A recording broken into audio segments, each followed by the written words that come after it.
नमस्कार बच्चों, आप देख रहे हो आपका अपना चैनल पढ़ाई इतनी इजी क्यों। आज की क्लास में हम स्टार्ट कर रहे हैं कक्षा 10 को। और कक्षा 10 का अध्याय पहला है वास्तविक संख्याएं। आज हम स्टार्ट कर रहे हैं पहले अध्याय की प्रश्नावली 1.1। प्रश्नावली 1.1 का पहला सवाल क्या है? निम्नलिखित संख्याओं को अभाज्य गुणनखंडों के रूप में व्यक्त कीजिए। यानी ये नीचे जो संख्याएं दी गई है इनको किस रूप में व्यक्त करना है अपने को? अभाज्य गुणनखंडों के रूप में।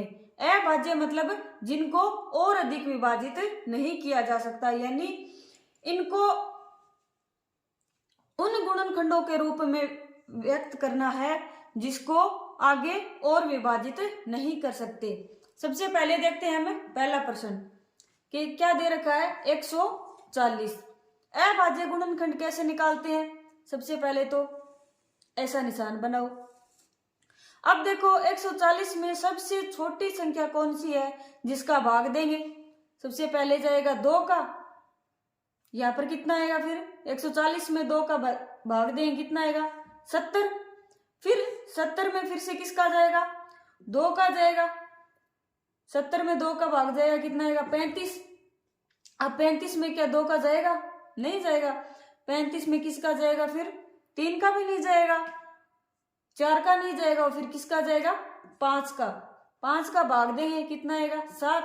और 7 में किसका भाग देंगे? 7 का, और कितना आएगा? 1। ये प्रोसेस तब तक करनी है जब तक लास्ट में 1 नहीं आ जाता। ओके, अब देखो कितना हुआ इसका अभाज्य गुणनखंड। एक तो 2, 2, 5 और 7, यानी 2 गुणा 2 गुणा 5 गुणा 7। ठीक है। अब 2 गुणा 2 को हम क्या लिख सकते हैं? 2 की घात 2 लिख सकते हैं, यानी 2 2 बार आया है, और गुणा 5 गुणा 7। ठीक है, यानी 140 के अभाज्य गुणनखंड क्या क्या हो गए? या तो 2 गुणा 2 गुणा 2 5 गुणा 7 लिख दो, या फिर 2 की पावर 2 गुणा 5 और गुणा में 7। ठीक है, पहला सवाल हो गया अपना। दूसरा क्या है? 156। 156 में सबसे पहले तो किसका भाग जाएगा? 2 का जाएगा, कितना आएगा? 78 आएगा, भाग देंगे। फिर 2 का भाग जाएगा, कितना आएगा? 39 आएगा। 39 में 2 का भाग जाता नहीं है, फिर किसका जाएगा? 3 का जाएगा, यानी 13 आएगा। फिर 13 में 13 का जाएगा, लास्ट में क्या आ गया अपना? 1 आ गया। ठीक है, इसके अभाज्य गुणनखंड कौन कौन से हो गए? 2 गुणा 2 गुणा 3 गुणा 13। ओके, यानी 2 की पावर 2 गुणा 3 गुणा 13। ठीक है, 156 के अभाज्य गुणनखंड कौन कौन से हो गए? 2 की पावर 2 गुणा 3 गुणा में 13। आया समझ में? अगला क्या है? 3825। 3825 के अभाज्य गुणनखंड सबसे पहले किसका जाएगा? इसमें 2 का तो जाएगा नहीं क्योंकि लास्ट में ये विषम संख्या है। 3 का भाग जाएगा, 3 का भाग जाए, कितना आएगा? 3 एकम 3, 3 में भाग दिया 3 का, 1 आया। 8 में देंगे, फिर कितना आएगा? 3 2 6, 2 8 में से 6 गए, 2 बचे, और फिर आगे 2 और 2 22 हो गए, और 22 में 3 का भाग दिया, 3 7 21, 1 बचा, 3 5 15। ठीक है, फिर किसका जाएगा? फिर दोबारा से ही 3 का जाएगा। 3 चौके 12, 3 2 6, 3 5 15। ठीक है, ये कैसे आए?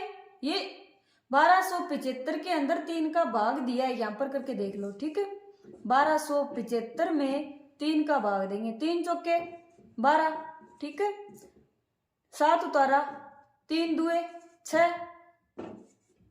ओके, और 7 में से 6 के 1 उतारा, 5, 3 5 15, 425 ये वाला है। ठीक है, अब 425 में क्या 3 का भाग जाएगा? नहीं जाएगा। फिर 4 का भी नहीं जाएगा, किसका जाएगा? 5 का जाएगा। 425 में 5 का भाग देंगे कितना आएगा? 8 5 40, 42 में से 40 गए 2 और 2 के आगे 5 लगाया 25, 8 5 5 25। ठीक है, फिर 5 का जाएगा 85 में 5 का भाग देंगे कितना आएगा? 17, 17 5 85 और फिर 17 में 17 का जाएगा, 17 एकम 17, कितना आया? 3 गुणा 3 गुणा 5 गुणा 5 गुणा में 17, यानी 3 की पावर 2 गुणा 5 की पावर 2 गुणा में 17। ठीक है, अभाज्य गुणनखंड कौन कौन से हो गए? 3 की पावर 2 गुणा 5 की पावर 2 गुणा में 17। या तो इस रूप में लिख दो या फिर इस रूप में लिख दो, कोई सा भी लिख दो। ठीक है, अगला है 5005। 5005, 5005 में सबसे पहले भाग किसका जाएगा? 5 का ही जाएगा, कितना आएगा? 1001, 1001। अब 1001 में सबसे पहले भाग किसका जाता है? किसका जाता है? 7 का जाता है। ठीक है, अब 1001 में 7 का भाग दो। ठीक है, कितना आएगा? 7 एकम 7, 10 में से 7 गए 3, 0 उतारा, 7 चौके 28 और 10 में से 8 गए 2 और हासिल ऊपर से उतारा 1, 3 7 21, यानी 143 आया। 1001 में 7 का भाग दिया 143 आया। 143 में अब किसका भाग जाता है? सबसे छोटी संख्या का 11 का जाएगा। 11 का जाएगा या कितने बार जाएगा? 13 बार जाएगा। 143 में 11 का भाग देंगे, 11 एकम 11 और 4 में से गए 3 और 3, 11 33।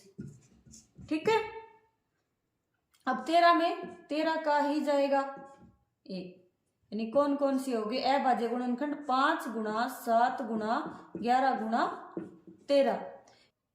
अभाज्य गुणनखंड कैसे लिखेंगे? 5 गुणा 7 गुणा में 11 गुणा में 13। ठीक है, अगला है 7429। 7429। ठीक है, सबसे पहले किसका भाग जाएगा 7429 में?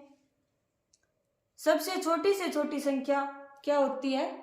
17 होती है। ठीक है, 17 का भाग दो। 7429 में 17 का भाग दो, कितना आएगा?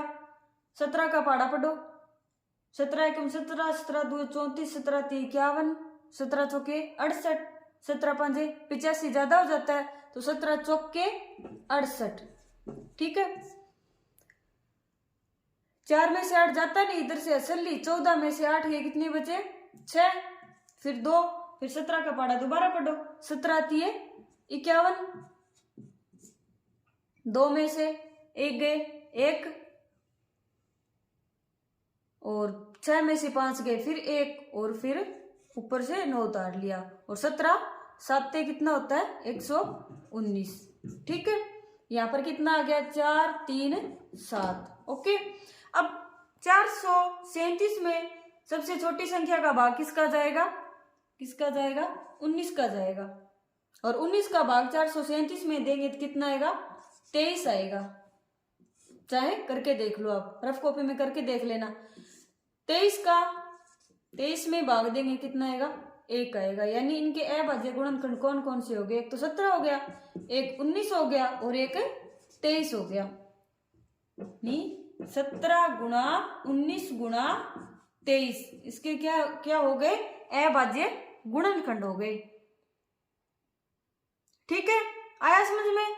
यानी अभाज्य गुणनखंडों के गुणनफल के रूप में हमें इन संख्याओं को क्या करना था? व्यक्त करना था। ये तो अपने अभाज्य गुणनखंड हो गए और इनको गुणनफल के रूप में यानी बीच में इनके गुणा का निशान लगा दिया तो इनका अभाज्य गुणनखंडों का गुणनफल हो गया।